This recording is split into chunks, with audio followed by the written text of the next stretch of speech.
What's up, guys? Today we're doing Caleb Williams, who I've heard is the greatest prospect since Andrew Luck, the greatest prospect since John Elway, the greatest prospect ever. I don't really agree. And as you can see, I'm a Chicagoan. My Bears are probably going to take him first overall. I would love for him to be awesome. I really want him to be awesome. But the film is the film. And frankly, after watching the film, I want the Bears to take Drake May. And I know they're probably not going to because he's a UNC quarterback, and we just messed up on one of those a few years ago.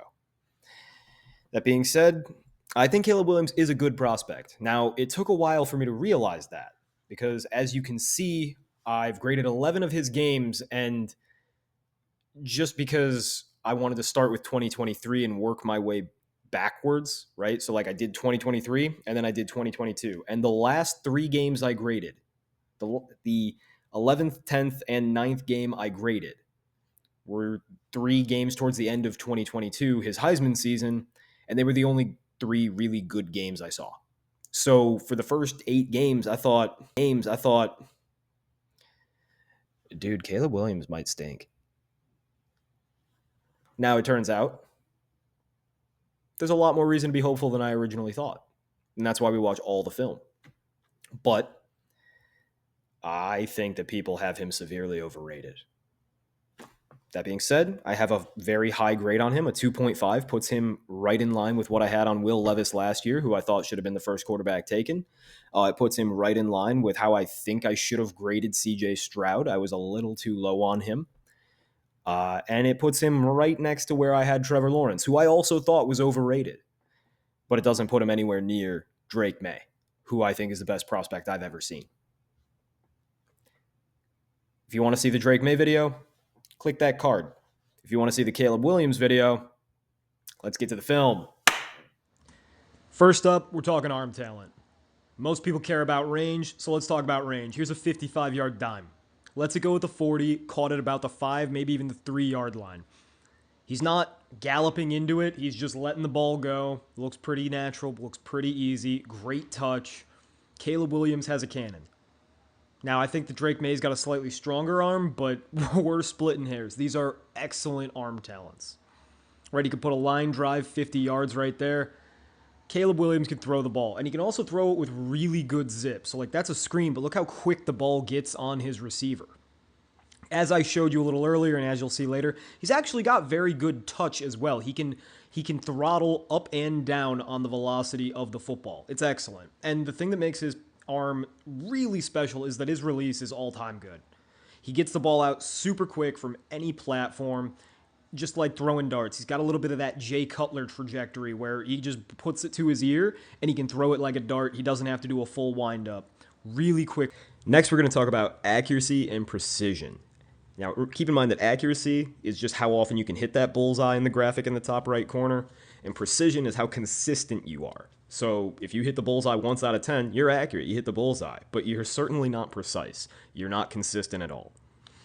I give Caleb Williams a B+ for accuracy, which is actually really good. It's above average. Remember, average for a starting quarterback is a B, and a B+ puts you in like that top 10, top 12 range. It's really good.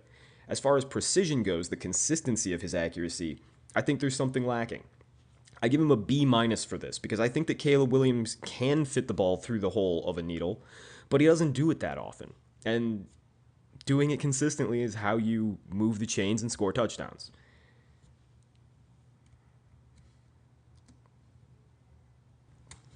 Now, the first and most important element of accuracy in my mind is deep accuracy, and I give Caleb Williams a C. Now, C is below average, and frankly, if it wasn't for the occasional ability to hit a dime downfield, it could be even a C-, which is really bad for a starting quarterback.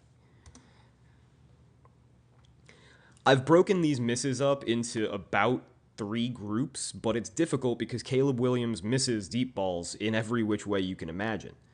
Now, this first group is going to be primarily underthrows, and he does underthrow a lot of balls. But he also overthrows them. Like on this one, it actually looks like an overthrow, but it's actually an underthrow. The only reason the receiver was close is because he was interfered with. And here, he just short arms it terribly. Caleb Williams has a strong arm. Do not get me wrong. We've already discussed that. But he doesn't always employ it, and he doesn't always know how to employ it. Now, I will say, all these balls involve a lot of touch. You can see he knows how to take something off that. And that's good, but we already talked about that with range.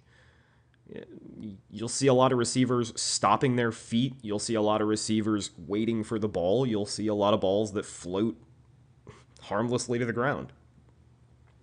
Now, a couple of these plays, like this particular play, is confounding because it is a free play. Caleb Williams does a really good job of recognizing that the defense jumped off sides and he could just heave it deep. And he picks the right player to heave it deep too. But if you just look, like, this is an obvious offensive pass interference. The receiver shoves the defensive back several yards, and it's hard to hold that against him because if you know the refs are never ever going to call that, why wouldn't you do it? But then you see how the ball just hangs up there, and the receiver has to catch it like a punt. Now, that's productive, it's smart, but it's not really accurate, right? Like, the ball wasn't going to a difficult place to get it to. And then here, the ball sails out of bounds wildly, because this is the other problem with Caleb Williams, is he has a really bad habit of cutting the ball. He will throw the ball with too much horizontal velocity, and it'll go out of bounds. And you can probably see why in the mechanics. Now, I'm not huge on mechanics. I don't think they matter that much, but look at how he fades away from the tackler. This is a repeating theme that we will see throughout this video. Caleb Williams is really afraid to get hit, and sometimes it makes him do weird things with his mechanics. And sure, it's impressive that he can throw the ball roughly 50 yards from this weird position with both of his feet facing forward and his body contorted. However, if you see how his arm is coming over and across his body instead of up and down like you would typically see a quarterback do, it makes it pretty obvious why this ball sails out of bounds.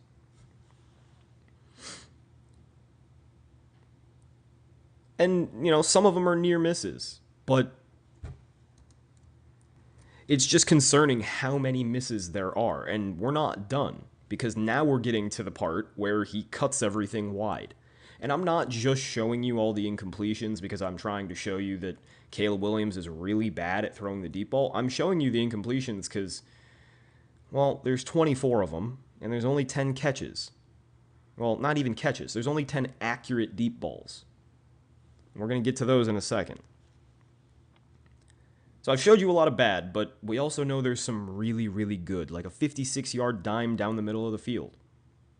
It's a tough throw, and he nails it. And he gives himself a little wiggle room because the receiver is kind of bending in, but when you're, maybe a half foot off target, 55 yards downfield, I call that a very elite throw. So Caleb Williams has the accuracy. He can do it. Look, he just threw this from a running start, escaping a muddy pocket. Like, it is in him. He's got the goods. But how often will he actually do it? Like, the arm strength is obviously there, but the consistency's not. And then there's this play. I don't actually know how to grade this play. It's an interception, right? And it was probably a bad decision because the receiver was running into double coverage, right? Look at the bottom of your screen. When the ball is released, the receiver is not open at all. So it was a pretty bad decision, and you had other options. However, I'm not sure it deserved to be picked because it was a jump ball, but he also overthrew the jump ball. So it's not great. He's not understanding the leverage at the very least, and he's probably not very accurate if we're going to nitpick. But there's 34 deep passes from Caleb Williams. 10 were accurate and catchable. That's really bad. That being said, Caleb Williams' terrible deep accuracy is mitigated by his incredible intermediate accuracy. It doesn't start off hot, but I promise we get there. He does miss, and this is the consistency problem. But boy, when he hits, it's lovely. And he's got the arm talent to really make these drive throws to the second level of the defense. Like, this is kind of technically a deep shot because it goes 5, 10, 15, 20, 25 yards. But it has no arc on it. He's trying to fit it between the safety and the cornerback. And boy, does he. Like, that's an awesome throw. That is a top 5 pick throw. And I don't want anybody to get it twisted. I think that Caleb Williams is going to be a good starting NFL quarterback. I just don't think he's quite Drake May. I don't think he's quite the first overall pick in this particular draft. I probably would have taken him first overall last year, but not in this draft. The escapability, the release, it's all really great. Finally, I give Caleb Williams a B+ on his short accuracy. That being said, I'm not going to show you cut-ups because I've graded 500 snaps and so many of them are short that I would probably have to have about 50 gigs of short passes to really give you a good example of how his short accuracy is. But take my word for it on this one, only this one, B+ short accuracy. So next up, we're going to talk about Caleb Williams' mental traits, his processing. And I break processing into 2 different groups. There's pre-snap processing and there's post-snap processing. Pre-snap processing is how well you identify who your first read should be, how well you set your protections, how well you understand what defense you're looking at. And post-snap processing is how you handle that information once you get the ball, once everything starts moving. I give Caleb Williams pretty mediocre grades in these regards. I think his pre-snap processing is a B-. He shows some ability to alter protections, understand what he's seeing, and get to the first read. But his post-snap processing, I think he misses a ton of open receivers. I gave him a C+. This is below average for a starter. This is the caliber of like a journeyman backup type. You know, like a great backup. Maybe he starts sometimes like a Trent Dilfer, but he never really becomes a starting franchise quarterback. Now, it's only one trait, and Caleb Williams has above a C+ in the aggregate. I give him a B overall, but this is one of his weakest traits along with deep accuracy. So on this first play, we'll see Caleb Williams comes up. He checks the protection. Now, this is important because Oregon State looks like they have 4 rushers, and it looks like they have 1 linebacker. It's a weak box. But Williams wants to make sure that his offensive line understands they're probably getting rushes from the edge, and they need to get depth. So he's altering his protection a little bit. It's not, rocket science. He's not Tom Brady out there yet, but he's 20. And any alteration of protection in college is a good sign. At the very least, it shows that he's comfortable with something that most college quarterbacks don't get asked to do. So he resets his protection, he makes sure they know what's up, and he understands, because of what he's seeing pre-snap, if anything goes to hell, I've got edge rushers, which means I can step up into the pocket, and they only have 1 linebacker, so the middle of the field should be open for me. And that's quite exactly what happens. You see the edge rush, you see he's got the middle wide open. Now, frankly, Caleb Williams, when he sees this, should just take off. And most of the time, my issue with Caleb Williams is that he runs too quickly. He doesn't wait for the play to breathe.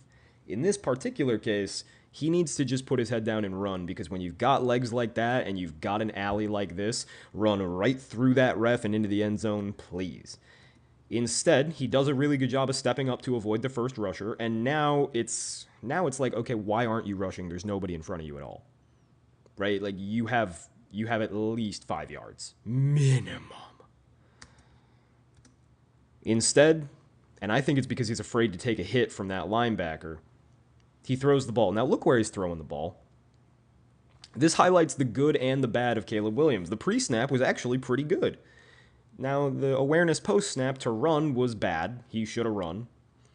And the decision to throw is really bad, because if you'll see where this ball is generally going, it's going to end up somewhere around here. And I don't know how he expects that to work out with a absolutely blanketed wide receiver and frankly, even a second defender coming over to crush him if he catches it. Meanwhile, I'd like to reiterate just one more time that if he was willing to take a hit from this linebacker on the left, he could easily get another 5-10 yards. And frankly, he probably still scores. Instead, throws it into absolutely blanket coverage, nearly double coverage, and it's knocked away. And frankly, if the defender had turned around, it would have been picked in the back of the end zone. Now, you'll see the wide copy, and this is why I really don't like his post-snap processing. He's always looking to the middle of the field. He wants the middle of the field so badly that he doesn't recognize what he already has, which is a wide open curl. They beat the zone. The play worked. And this is the play that USC and every Lincoln Riley offense runs most frequently. So he should be very comfortable understanding short side of the field, hit the boundary, hit the short curl against the soft zone defense because he's got cover 4 in the red zone. This is wide open. Get the first down.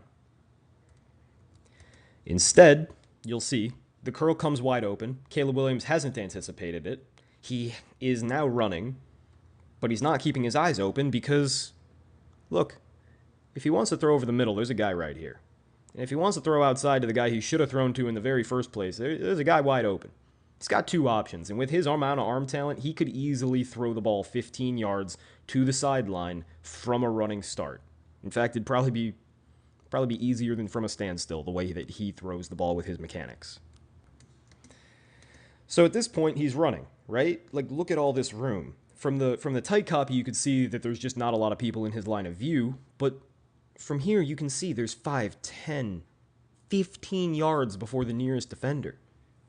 The first down is, you're probably going to get the first down, and it's second down. Go get the first down.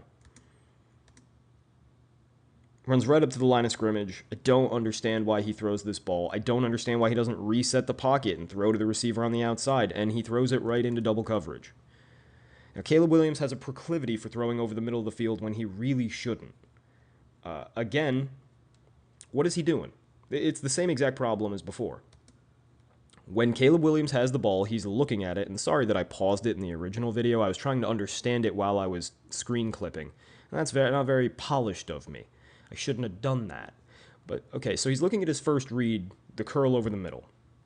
But he's once again ignoring the curl on the outside and the little flat out of the backfield.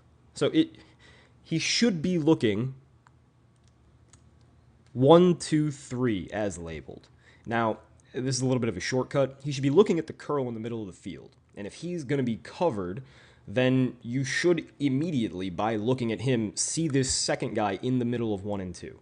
Right? This other midfield kind of post. You should see him, and also you should know that because it's single high coverage pre-snap, he's not an option. So good job, Caleb Williams, knowing that that guy's not an option. Which means that your second read post-snap needs to be 25 at the bottom of the screen, who is wide open. You throw him the ball. It is first down.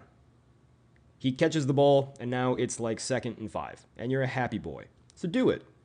But if you don't like that, you've got a very, very clean pocket, and you've got 16 at the top of the screen as your outlet, right? If everything goes to hell, he's your check down. Everything hasn't gone to hell, but if you're throwing to number 4, I think that's Rice, I'm not very sure yet. If you're throwing to number 4, you should be like pretty sure that this play is broken because that's a very covered receiver. I don't understand what he was thinking, but he does this a lot. He forces the ball to the middle of the field when he shouldn't, and you'll see what happens. Sorry about the pauses, but yeah, he forces the ball and it's incomplete. All right, pre-snap, pretty clear. It's going to be single high. Doesn't really matter for this particular play because it's a max protect with only 3 receivers downfield and a 4th releasing out of the backfield. Ton of time. Right here, you get pressured. Sling the ball out to your running back. Really simple. Instead, he tries to hold on to it and make a play. What are you doing? Like right here, you have 16 over the middle. That's your favorite place, but I understand there's a ref. Things got dicey. The great thing about a Lincoln Riley offense, the great thing about a lot of college systems, is you have multiple dudes wide open on every play. So yeah, 16's wide open over the middle. The ref is kind of picking him. That's not fair. I don't want to mess with all that. Never throw to the middle of the field when shit is falling apart or sloppy. So just check it down to your running back and live to fight another day. That's not what he does. So it was a good idea to not throw to the receiver that just got blown up by the ref. That stinks. And I understand not getting to the backside because number 2 is open at that 30-yard marker, but it's so far away. You're across the entire field and you've got pressure in your face. That's not reasonable at all. So throw the ball to the running back who's 5 yards away and has blockers set up to easily get a first down. This running back is going to get 20 yards if he gets the ball. But Caleb Williams spins out of it because he wants to create with his legs. And this is part of the inconsistency of his decision making. You know, there are some plays where he pulls the ball down and tries to run too quickly, and there are other plays, like we've already seen, where he refuses to for no good reason. There's just a lot missing in his mental game. I see a lot of issues, and here's another one. 16 is open in the post, right? This is a really simple play. His first read is going to be this post. So they're playing cover 2 with a deep dropper, and you should be able to tell pretty quickly because you see the 2 safeties on the top, right? Now they're shallow, which means that they're probably daring you to throw deep, which means their linebacker's probably dropping very deep. It's cover 2, right? It's a cover 2 drop. When you know that you have a split field safeties, like we have here, your first read on this particular play is the post in the middle of the field, which I've drawn in red. His job is to split the safeties, run right between them, and be open because the safeties can't run into each other. If that doesn't work, he's also got a streak down the same sideline or a curl on the backside. And then his running backs will be outlet valves, but they don't come into play because Caleb gets what he wants. So let's run the film and see what happens. So, play action. Caleb actually doesn't do a great job pre-snap because his first look is, as you saw his head turn, he looked up to the top, which he should never have done. That is his third read. That is his last read. But he does a good job of coming off of it quickly, so, you know, not the end of the world. His pre-snap, not so good. His post-snap, better on this particular play. But then, I don't know what he's looking at here because he should be looking at 16, who's about to streak wide open, right? If he throws the ball right here, he hits 16, and he has a ton of room to run, and it's a great play. But Caleb Williams has his eyes down. I think he might still be looking at that backside curl. Now he hitches.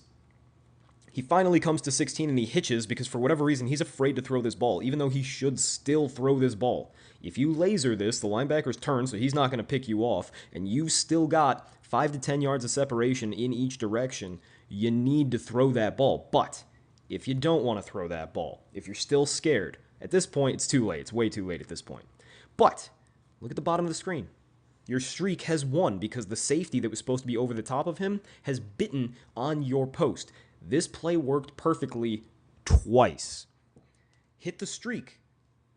Meanwhile, Caleb Williams is oblivious to the fact that he's about to get backside pressure because not only did he miss his first read, but now he's in the process of missing his second one. Because rather than throw that streak as he should have, he starts running for no reason because he doesn't notice the guy behind him. So he's not running because he's trying to get away from him. He's running because he thinks he can make a play out of structure because he thinks the play didn't work because he didn't notice it when it did work. Right? Like, this is just really bad processing. I'll run it through clean so that you don't have to hear me drawing and talking over it. It's a ton of time in the pocket. 2 players, 1 downfield, and he didn't see it. And this happens plenty. Like, I'm not just cherry-picking the one highlight. I wanted Caleb Williams to be great. I'm from Chicago. The Bears are probably going to draft him. It would be cool if he was the guy that everybody said he was. But it doesn't look like he is. You know, there's a lot of flaws in his game. And again, here, look, there's just dudes open. There are so many dudes open. Everything's working, and instead, he's running around in a circle. And sure, he makes a sick play, right? He runs really well, but he's not seeing what's there for him. Again, look at this. 16 is just living in the middle of the field. I don't know if 16 was talking to Caleb Williams' girl or something, but 16 is wide open on every one of these plays in the middle of the field, which is Caleb Williams' favorite place to throw. But he's not throwing it. Instead, he wants to run around. And, like, sometimes he makes amazing plays, but sometimes you just throw the ball away or you get hit for a 2-yard gain when it could have been 15 or 20. And you can't leave open dudes on the table like this because there's just not enough open dudes in the NFL. Right? Like, again, 16 deep in the post, he's open, but Caleb Williams is already running around. It's too late. 87, I think that's the tight end, was open from the start, but Caleb Williams didn't want to throw it. He wanted to run around. Like, and again, Caleb Williams is an amazing runner. He should run around sometimes, but it's not always going to work. Right? Like, 89's open. That's your first read. Throw it. Why have you not thrown it? It should be gone. Okay. You go to your next read. It's a curl. Your tight end is boxing out a cornerback. You've got him. Throw the ball. No? Okay. Now you roll out. If you're going to roll out here, 87 is NFL open, right? He's got outside leverage. Hit him with that ball, but Caleb Williams thinks he can do better. Turns out he can't. Then he stops his feet. And 88's open in the middle of the field, but that's a nuts throw. I mean, if Caleb Williams is going to roll left and throw from the 25 and hit this guy at like the 65, that would be nuts. So a throwaway is not the end of the world, but there was more on the table. Again, this play actually really frustrates me because it's a bad pre-snap read too. You've got 16, again, whoever this 16 is, I'm actually writing his name down right now because I will be grading him a little extra. He's just open all the friggin' time, and there's a reason Lincoln Riley is scheming plays open for him. He's in jet motion. He's sprinting across the formation, right? And you see it's man, but he's beaten his defender already. So Caleb Williams' first thought should be, oh, dude, I'll flip it out to him. He's going to get to the edge. This is at least 5 yards. It's probably a touchdown. If he throws this ball right here, it's a touchdown. He doesn't. He never even looks at him. He stares at the middle of the field, and this is the dichotomy. Especially in the red zone, Caleb Williams loves staring at the middle of the field, which isn't good, by the way, because he's like 5'11", 6 foot, and in the NFL, he will be too short to stare over the middle of the field. The middle of the field will be smaller because the hash marks will be half as wide, and the players will be faster and bigger, so the middle of the field will be much, much, much, much harder. In the college game, the middle of the field is the easiest part to hit. In the NFL game, the middle of the field is the hardest part to hit. So I'm really discouraged that this is his predilection, especially in the red zone. Tons of time in the pocket. This is as clean a pocket as you'll ever see in the NFL. At this point, nobody's open because he's waited far too long. And this is the point where he should run. So we've got way too many clips of him running when he should throw and throwing when he should run. And if he wasn't so inaccurate on that ball, it would have been a pick. Now, this is tough. You got pressure right off the snap. That stinks. And you're running around for your life because you're a playmaker from God. But there were, like, look where his head goes on his pre-snap read.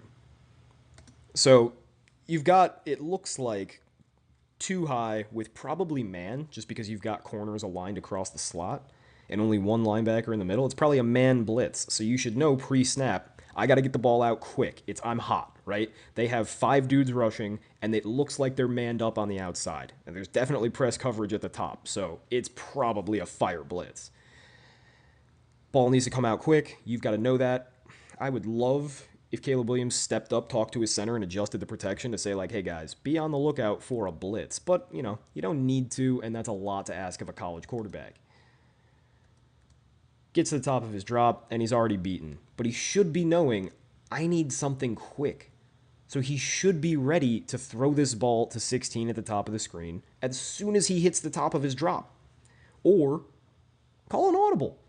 I don't know if he has that latitude. I would assume he does as the Heisman Trophy winner, but create something for yourself knowing that they're blitzing and you're running 3 verts. Right? Like, you shouldn't be running 3 receivers deep and a tight end drag against a fire blitz. You know you're not going to have enough time. But even if you do, you need to have that ball out at the top of the drop. And he does a great job of creating. Great job of creating. But that's not enough. You need to play the position. Like, top of his drop. Who's open? 16's open. Doesn't like it. Gets to his backside. Okay, he recognizes 2. 2 is running an in. 2 is about to violate their zone rules and be wide open for a 5-yard gain minimum. Caleb Williams is looking at him. He don't see him in time. Holds onto the ball. No anticipation whatsoever. And now it's over. But 2 has come open again. But Caleb Williams has already decided to run, and when Caleb Williams decides to run, he takes his eyes down and stops looking to pass. So he runs. And it turns out really well. But we're exploring how his processing is not good. right? And like on this play, second down, you can do whatever you like. It's 2nd and 10. All right, this is not some unreasonable situation. You've got 2 receivers wide open and no cornerbacks near him. You've also got 15 wide open at the 50-yard line. So hit your tight end at the 30, hit your running back at like the 26. These are easy plays. But your job isn't to do the hard, cool thing. Your job is to move the chains, and he's not moving the chains because he's trying to do the hard, cool thing. Additionally, if you really want to make a cool, hard throw, 15's open. Loft it over this linebacker's head and let it fall somewhere around the logo. 15 will catch it, and you'll have the ball at the 50 with a receiver in full stride. He misses that read, and he throws deep. And he throws deep poorly because it's late and it's short. And, like, look, he's letting go of the ball from, let's call it, his own 24. And the ball's landing at the opposite 20. It's about a 56-yard throw all told. So, yeah, it's, he underthrew the ball, but it was 56 yards away from him. It was 46 yards downfield. It's pretty good arm talent. It's just, you're too late. He thought about it too long. And again, wide open, but he's running rather than setting his feet, and he misses. So that's the processing. It's not great. The pocket presence, not great either.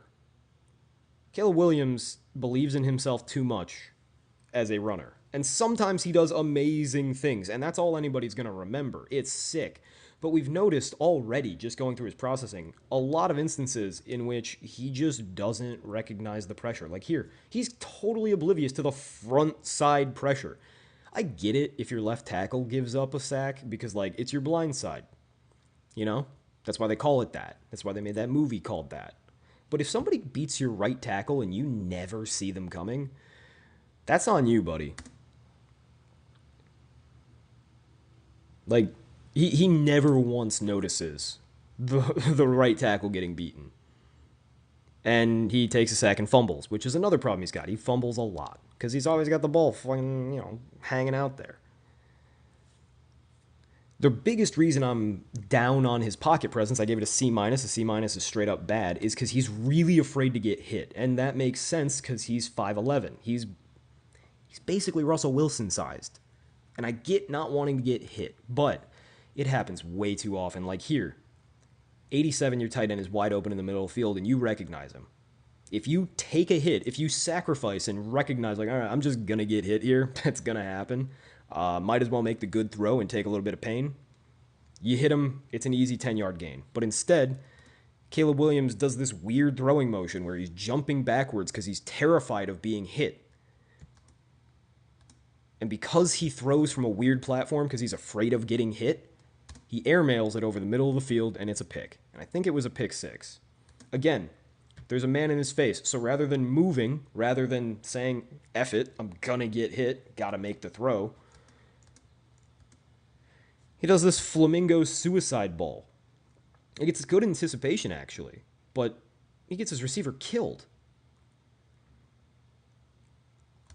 Again, this is a clean pocket in the NFL. This is as clean as it gets, and there are 2 open receivers. But he brings the ball down because he's afraid to get hit while throwing, and he ends up flinching and curling up in the fetal position to take a hit. You see? He's in the fetal position. He's afraid to get hit, and that doesn't work in the NFL. That's a large contributor to why my comparison for him is Kyler Murray. Small dudes who are afraid to get hit. Look at this sidearm throw. This didn't need to be this way. He didn't need to do this, but he was afraid because he saw number 1, I think that's Foskey, too close to him. And he said, I don't want any part of this. I need this ball out of my hand ASAP. If he just settles down and makes a regular throw over the top, maybe it's a little more accurate. Again, flamingo fadeaway ball. You see right here, when he's winding up, he sees my streak is going to win. Right? I'm going to have a dude open at the bottom of the screen. It's going to be dope. But he also sees the free rusher number 6, and rather than step into the throw, take the hit, absorb it, use your core and your legs to stand through it, and let the ball go where you intended. A little fadeaway thing. He's afraid to get hit, and he gets hit anyway. So what are you doing? In the NFL, you're going to get hit. You're going to be a top 2 pick, probably number 1.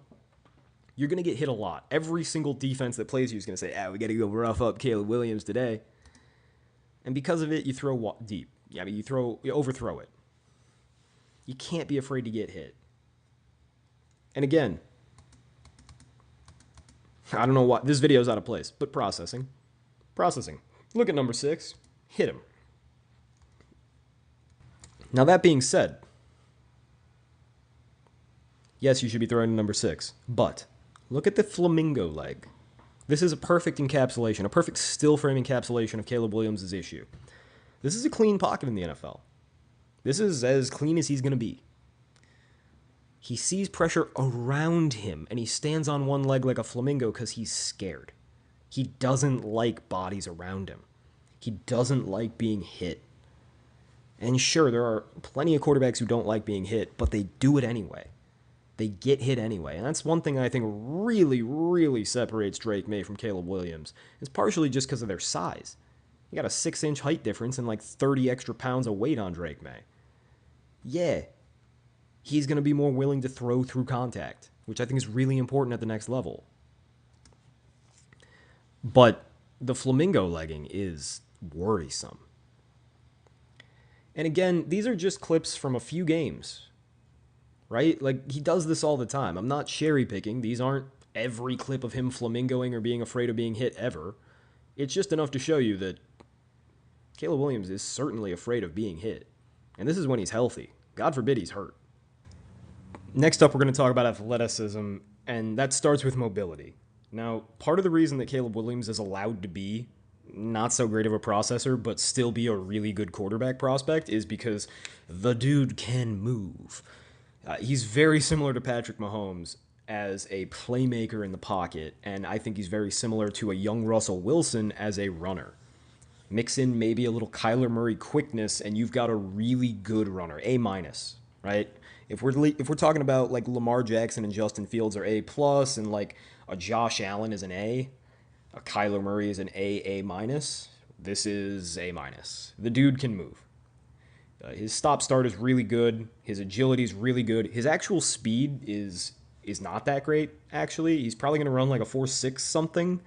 So he doesn't exactly have wide receiver speed. I think that he's probably the second or third fastest quarterback in this draft class, behind J.J. McCarthy, who I expect to run like a legit 4.4, and probably tied with Drake May, who will probably also run in the like 4.5, 4.6s. That being said, it's the playmaking that makes Caleb Williams such a special athlete. He maneuvers the pocket like Patrick Mahomes, and that's what gets everybody excited. That's where all the comparisons come from. And it's true. As a playmaker, as a pocket manipulator and maneuverer, he is very similar to Mahomes. He can run around. He can make crazy off-platform throws. The dude has all the Mahomes package in this aspect of the game. Now, he doesn't quite have the arm. He doesn't quite have the accuracy. He doesn't really have the processing, and Mahomes' processing isn't as great as people think it is either. But as Mahomes has proven, you don't need elite processing when you have elite movement ability before you throw, right? Like, look at this. He is airborne.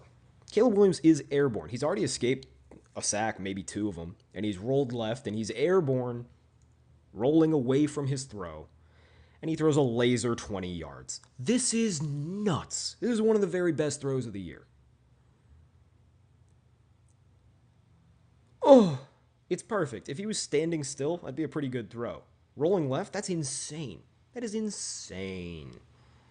But not all of his throws while he's maneuvering are great. And this is not really a knock on Caleb Williams at all, but just a knock on how people perceive the playmaking aspect of the quarterback position. Like, it's sick that Caleb Williams turned this would-be sack into something else. But it's important to remember that when you're running, especially left, but when you're running, it's difficult to make an accurate throw. So sometimes the playmaking gets a little bit overrated. Like, people think, oh, Caleb Williams, awesome playmaker. Well, there's a lot of mistakes in the playmaking as well.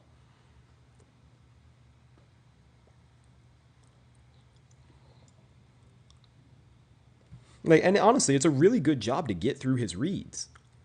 It's a really good touch throw. But maybe you should have just pulled it down there because you're getting your receiver blown up. That being said, I really love how he keeps his eyes downfield, he directs his blockers, and he doesn't take many hits, because we've already established he's kind of afraid of that. The quickness, the ability to change arm angles, like that's a stupid throw. And by stupid, I mean incredible. I'm just basking it. There's really not a lot to say. Caleb Williams' playmaking is elite.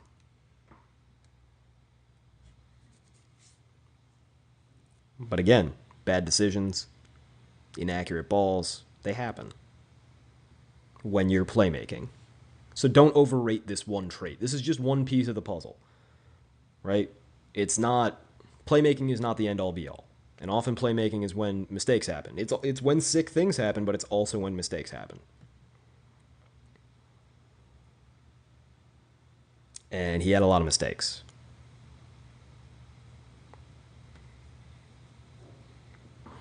Caleb Williams is the best playmaker I think I've ever seen at the quarterback position as a prospect. But do not overestimate how much playmaking matters. I always try to show you a couple areas of concern. And I already showed you how I think that Caleb Williams is afraid to get hit. But he also fumbles a lot.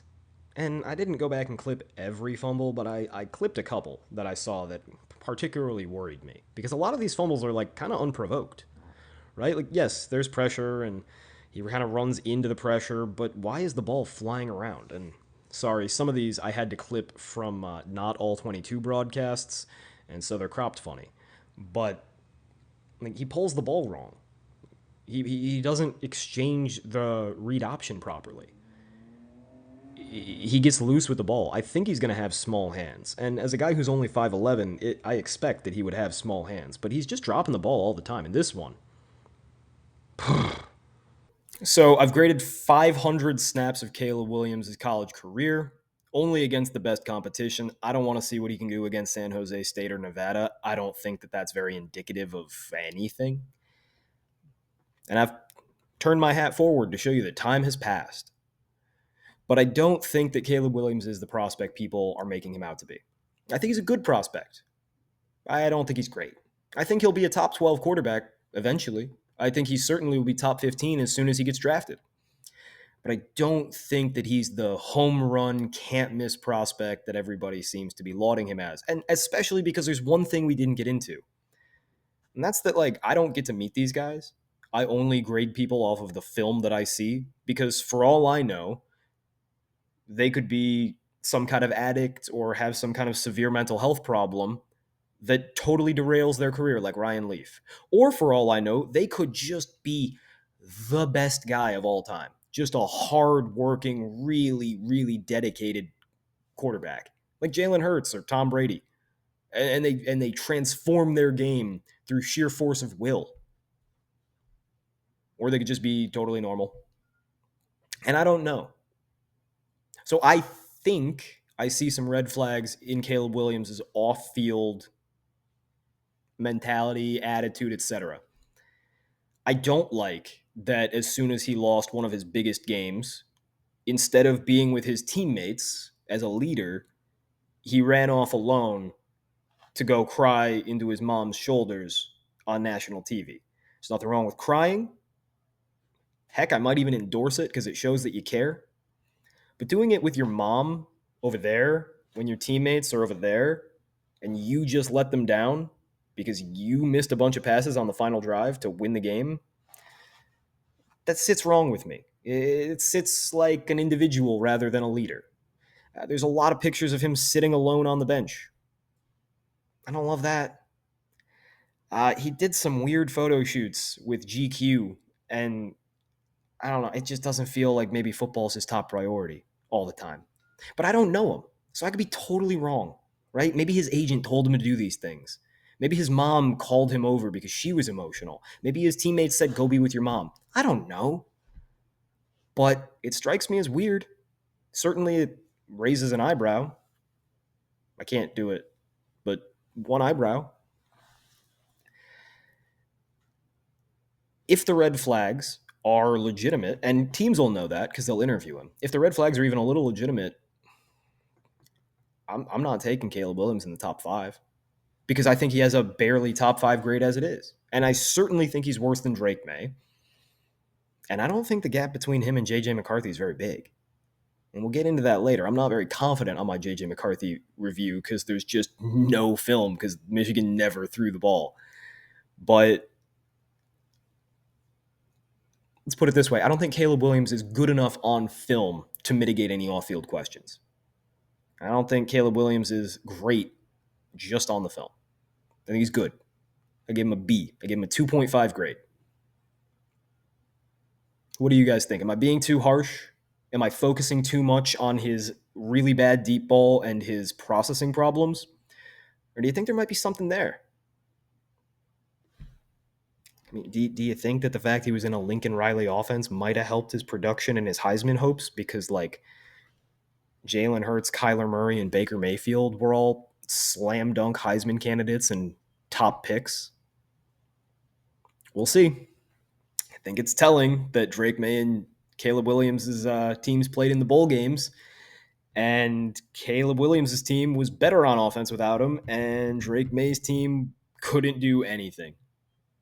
But I digress. I've spoken too long. If you've stuck to this point in the video, hit me with a thumbs up in the comments because you are a real one. But until next time, I'm going to be grinding J.J. McCarthy film. Asta.